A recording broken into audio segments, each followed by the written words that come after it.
in the background is a valuable exercise at how to move the hoop around your neck using your arms, and also learning how to womp the hoop off of your neck. It also gives me the opportunity to explain several things. One, the prerequisite for this move is being able to do a forwards and backwards 3-beat weave.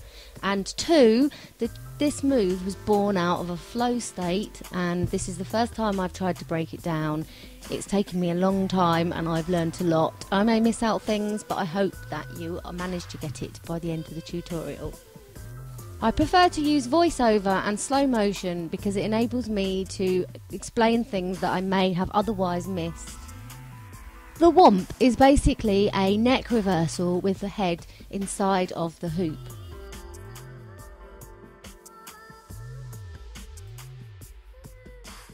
The easiest way to get into the womp required for when we have two hoops is to use the over the top outside to inside toss.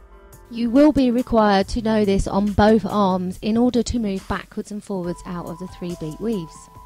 As well as learning these in front of the body, it's important to turn around and learn them behind the body as well. Next, we need to learn where to catch the hoop once we have womped reversed it off of our neck.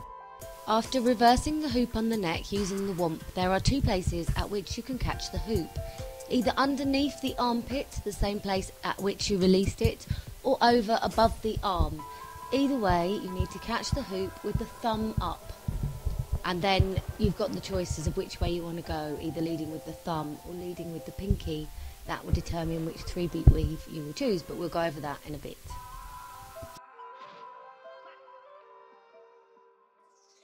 Whichever method you choose, it's quite a good idea to practice that before you start incorporating it with two hoops.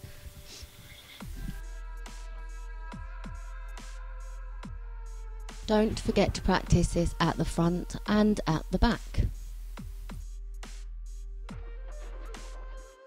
Before we begin to put our head into one of the hoops and womp the hoop with our neck, let's have a go at getting used to two hoops and two hands.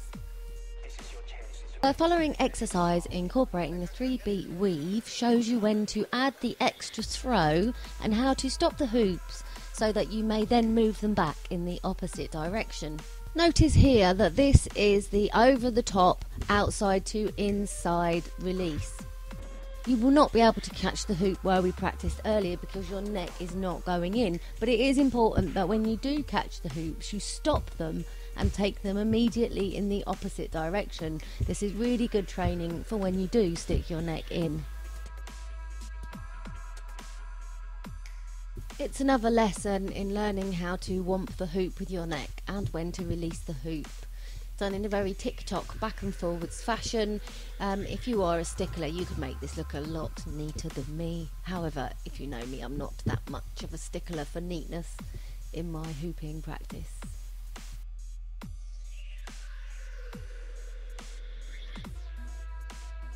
What I've demonstrated in this next clip is the various exits that you can take from any point around the body, bearing in mind that either arm can be crossed in either of the locations, and at that point you can go either forwards or backwards according to your choice at the time.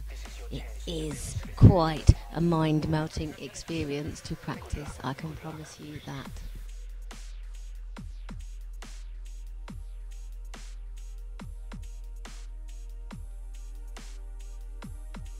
When you start to incorporate two hoops, at each location of the 4 points around the body, you can go over the outside of either arm, and through practice and just going for it, you will find out which arm is which in the middle of the 3-beat weave.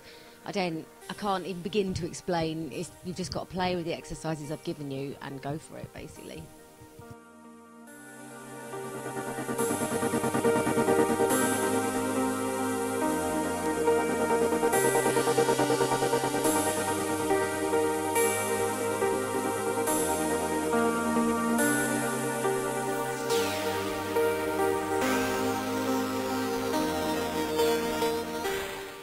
I wish you lots of luck and hope that you have got enough information from this tutorial to be able to get it. The following are some ideas. I would like to do a thread the needle, womp neck reverse, both in the forwards and backwards thread the needle. Yes, one of them is a lot harder. So there's a few demonstrations here of that and my attempts. Yeah, let me know how it goes. Love you lots. Bye.